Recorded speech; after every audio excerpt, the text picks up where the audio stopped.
ahensya, resibo, walang lusot ang may atraso. Ang mga resibong nakalap ngayong hapon.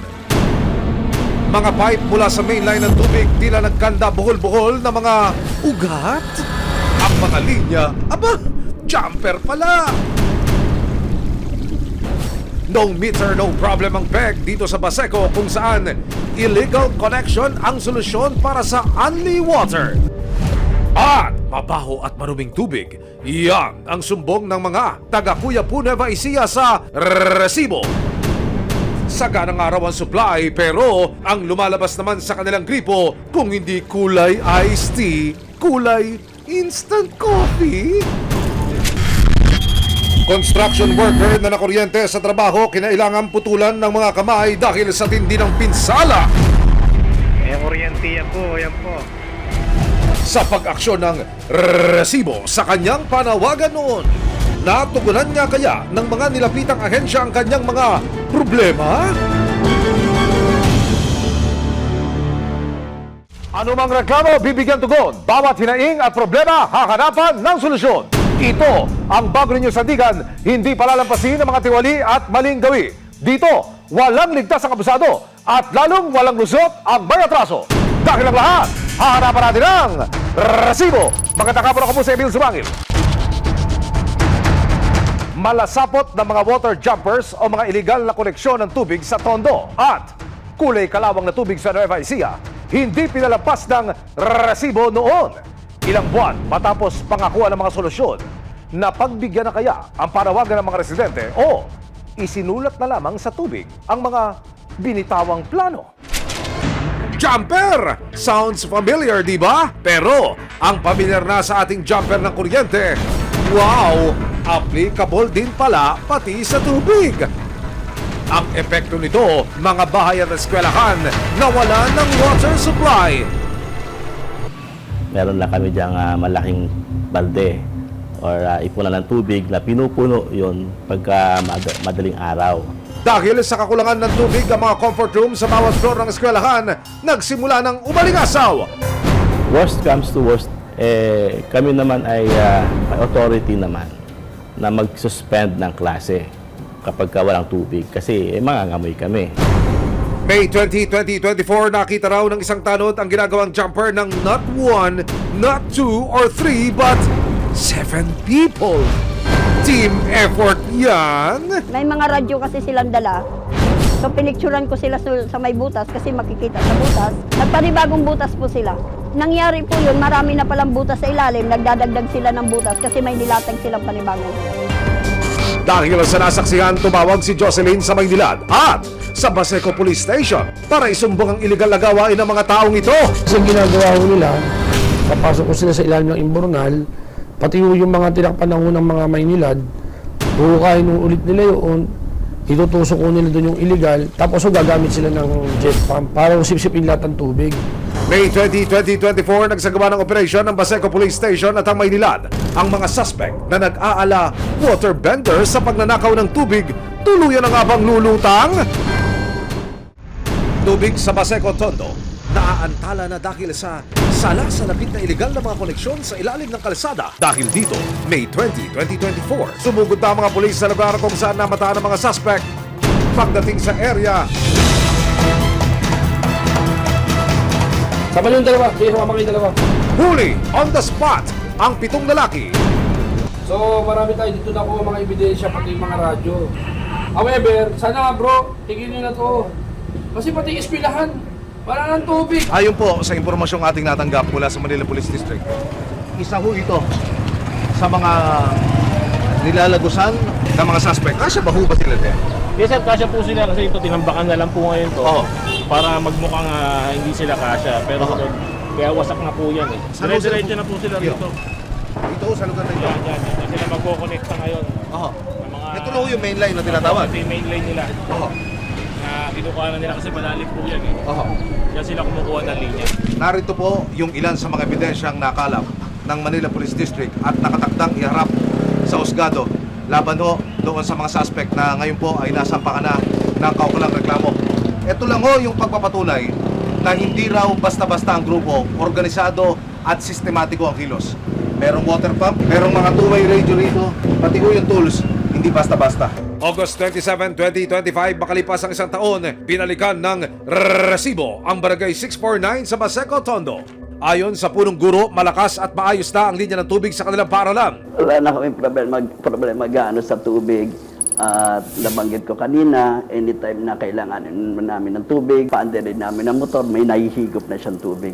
At nakaka-distributed na yung tubig sa buong paaralan. Kaya lahat kami medyo masaya na talaga. Ibinalita rin niya na nagagamit na ng maayos ang kanilang mga washing station at banyo. Ito yung area kung saan yung mga bata pwedeng maghugas ng kanilang kamay. Dati po ba, sir, walang tubig yan dati? Medyo mahina, no? Pero ngayon, tingnan nyo, talagang malakas na siya. Nakakatuwa, ano? August 27, 2025, muling nakapanayam ng resibo ang kapitan ng barangay at si Jocelyn. Masaya nilang ipinakita ang sementado ng bahagi ng kalsada. Sa ngayon po, meron pong mga sementado na tinayos na. Na-repair na po yung tinusok nila, na semento na po. Nagpapasalamat po ako, natugunan po yung request ko. Ayon naman sa Maynilad, patuloy rin silang magbabantay para hindi na maulit ang mga ganitong iligal na gawain. Sa ngayon, marami na tayo mga nahuli at na-penalize na mga illegal connections, no? Pero tuloy-tuloy yung ating operasyon. Nitong nagdaang mga buwan, ito yung may pinakamarami tayong nasawata na mga illegal connections doon sa area. Sa Cuyapo, Nueva Ecija, hindi iligal na mga koneksyon ang pasakit sa mga residente, kundi tubig na kulay putik with extra sinkers pa. So far to me. Sa tubig po kasi namin dito is minsan po madumi siya, tapos may amoy po. Siyempre yung paggamit po namin sa pang-araw-araw na pag maliligo, pang luto, pang laba, nakaka-bother po na madumi po yung tubig kasi ginagamit po siya sa pang-araw-araw. Sa mga video na una niyang ipinadala sa amin, kitang-kita kung gaano karumi ang tubig na iniigib ni Lita. Amoy niya po is para na po siyang pan sa kanal. At nang magtanungan na raw silang magkakapitbahay tungkol sa tubig nila sa banyo at kusina, napag-alaman nilang it's a tie. Nang bisitahin ng resibo si Lita sa kanyang bahay. Mukhang malinis ang tubig habang naghuhugas siya ng pinggan, pero maya-maya lang nagkulay soft drinks na ang tubig na lumalabas sa gripo. Wow! Magic yan! Minsan po naiinis na kasi paulit-ulit po yung magiging trabaho. Imbes po napatapos na po yung gawain. Uulitin mo na naman po siyang sabunin para mabandawan po ng maayos yung mga plato. Reklamo ng isa pang residente na si Berting, maging ang kanilang pagligo, kailangan ng mag-adjust. Inis ko po talaga kasi lalo pag naliligo ka, kahit malinis yung laman ng timba, pag biglang binuksan mo at nangitim, hindi mo na po magamit kasi wala na, maitim na, mahahaluan po ng madumi. Ang masaklap, ni wala raw silang natanggap na abiso mula sa kanilang water service provider. Kung sa abiso po, wala po. Kahit isang beses, yung sa isang buwan siguro na naranasan namin, wala. Nag-message din po ako sa page ng Water District pero hindi naman po nila nasisin yung message ko kung bakit po ganun yung tubig. Kaya ang panawagan nila, sana po yung tubig na magagamit po ng mga consumer po nila is maging worth it naman po yung mga binabayaran. Sa ayos naman nila sana yung serbisyo kasi kami nagbabayad talaga ng tama eh. May 15, idinulog na ng resibo sa National Water Resources Board o NWRB ang reklamo ng mga residente sa Nueva Ecija. Ang NWRB ang government agency na nagbabantay sa kalidad ng tubig na ginagamit natin sa ating mga kabahayan. May hiniing ka ba, sumbong o Kasama ang resibo, nagtungo sa Nueva Ecija ang mga taga-NWRB para magsagawa ng inspeksyon. Pagdating sa bahay ni Nalita, ipagtanggol ang api. marumi pa rin ang tubig na lumalabas sa kanilang gripo. walang lusot ang may atraso. Yung experience mo, may itim din po yung tubig po. Dalawang beses. Bigla-biglang nangingit eh. Madilaw po, kulay kalawa. Mga nakaraang buwan po halos araw-araw.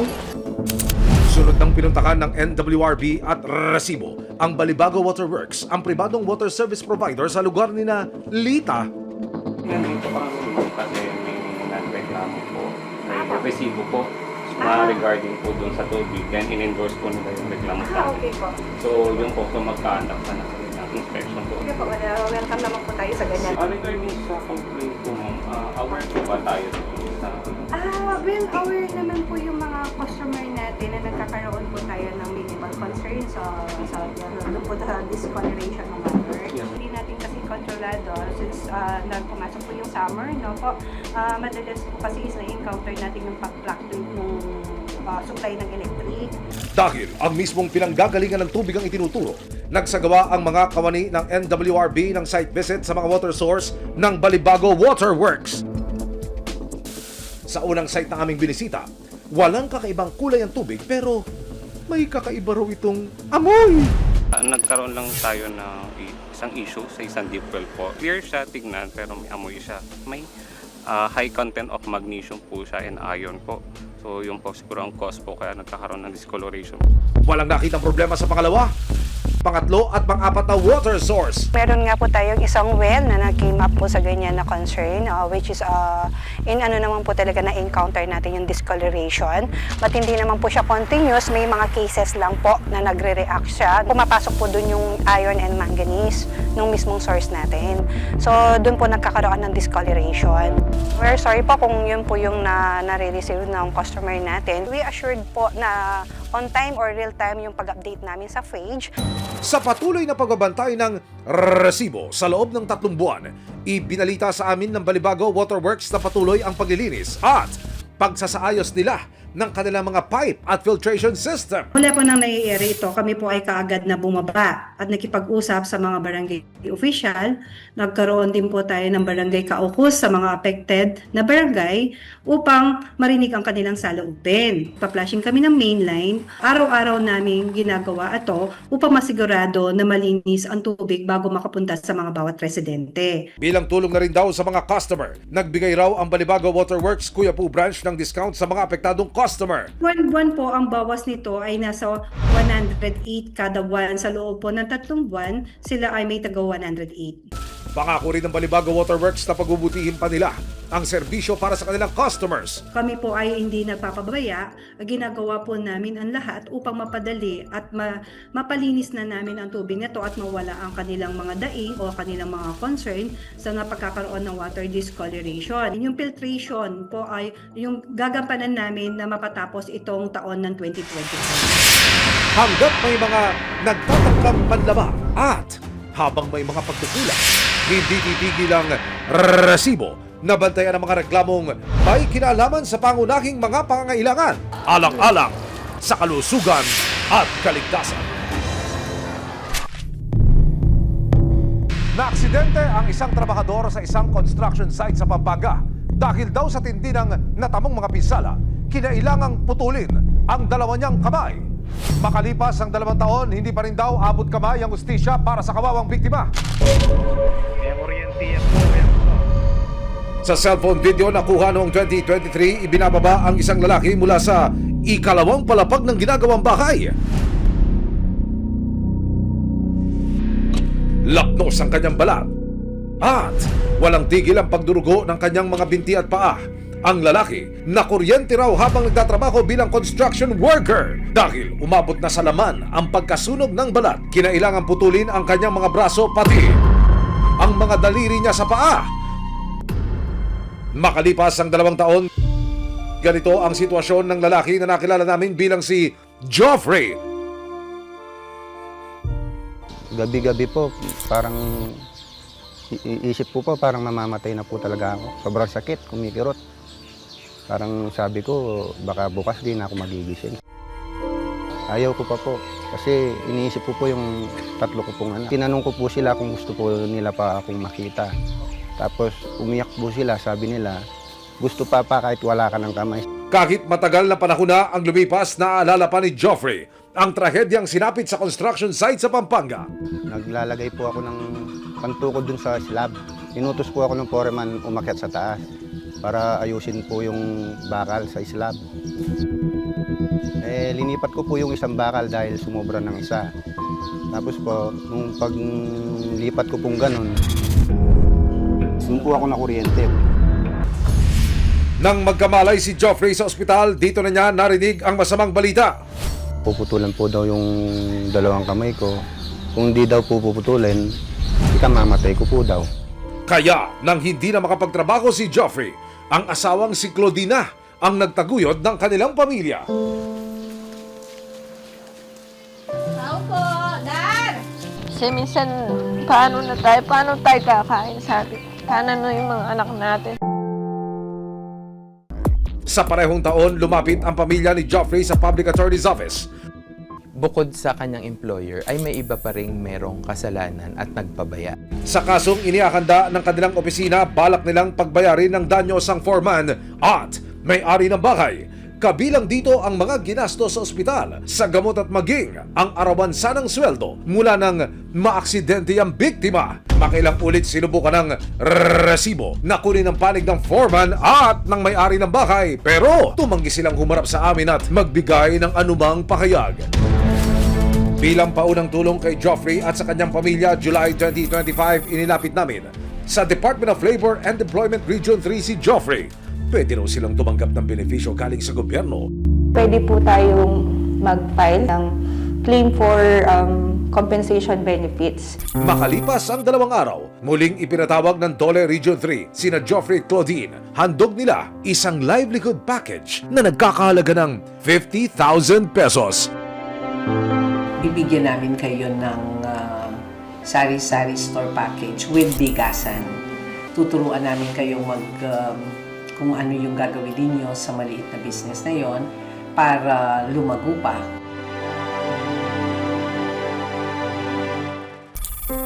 Makalipas ang halos 2 buwan, muling binisita ng resibo si Joffrey. Naabutan namin ang mag-asawa na abala sa pagtatrabaho. Si Joffrey, ibinalitang naghahanda na sila para magtayo ng maliit na tindahan. Tinawagan po kami na bukas na po yung tatanggapin namin grocery package, sir. Nakikita ko silang namimili, sir. Sobrang saya po, sir. Yung asawa ko po, sir, si Sineminer siya. Para po doon sa ibibigay nilang pangkabuhayan po sa amin, sir. Nagsimula na rin ang asawa ni Joffrey sa Entrepreneurial Development Training ng Department of Labor Region 3. Dagdag kaalaman daw ito para matuto siyang mag-manage ng isang negosyo. Ilang araw lang ang lumipas, ipinagkaloob na rin sa kanila ang munting kabuhayan. Kahit aminadong nangangapa pa sa pagnenegosyo, suportado daw si Joffrey ng kanyang pamilya at mga kaibigan. Mahirap siya, sir. Yung, siyempre, wala ka pang talagang magiging suki. Yung sa mga kakilala ko, sir, sa akin na lang po sila bibili. Para makatulong din po sa amin nung pamilya ko. Ang mas maganda raw na balita, makalipas ang 2 taon, naisampanan ng Public Attorney's Office, Region 3, ang civil case laban sa foreman, may-ari ng bahay at sa electric cooperative ng Pampanga na kanyang inirereklamo. Ayon sa PAO na may hawak ng kanyang kaso, nagsampa sila ng recovery of damages. Kami po ay nakapag-file ng civil case for damages as of August 20, 2025 sa RTC po ng San Fernando.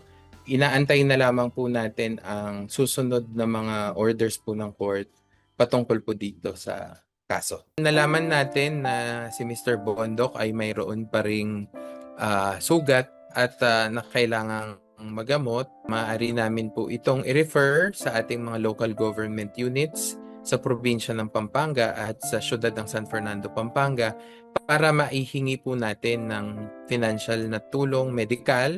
Masakit man daw tanggapin ang habang buhay ng may kulang sa kanyang katawan, determinado si Joffrey na palaguin ang bagong mga pagkakataong ibinigay sa kanilang pamilya. Mga anak ko, yung makapag-aral sila, sana po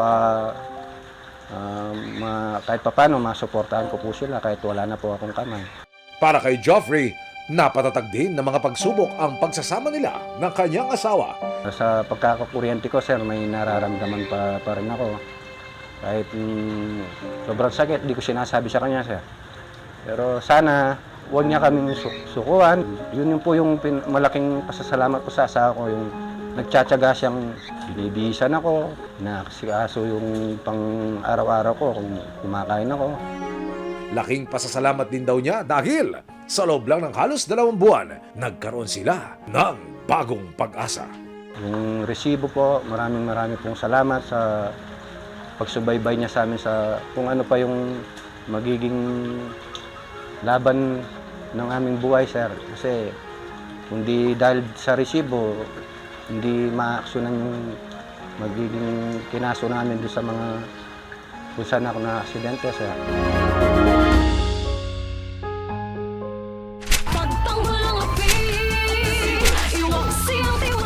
Sama-sama nating ituwid ang tiwali at baluktot. Itakwil ang maling gawi at modus na bulok. Walang ligtas ang abusado at lalong walang lusok ang may atraso. Kakilang lahat, harapan natin ang resibo. Hanggang sa muli, ako po si Emil Zubanga.